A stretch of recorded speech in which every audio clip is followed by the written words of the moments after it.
merhamet yok. Bir validik içine aşk ettik, üçte çocuk istedik, kavgadan vakit yok.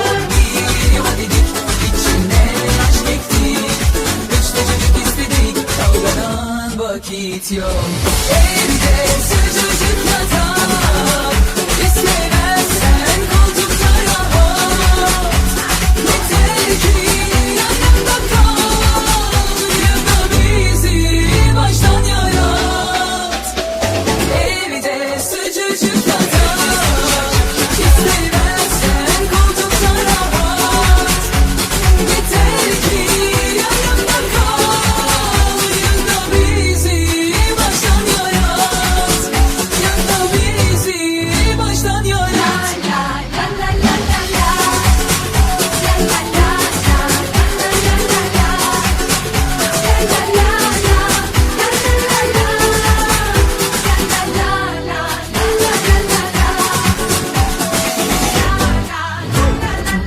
Anladım bize karada ayrılık yok.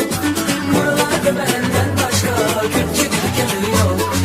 Hani bizi tanıştıranlar mutsuzken ortada yok. Bizde böyle aşkın şiddeti merhamet yok. Bir validik içine aşk ettik, üçte çocuk istedik, kavgadan vakit yok. Bir validik içine aşk ettik, üçte çocuk istedik, kavgadan vakit yok. Evde sıcacık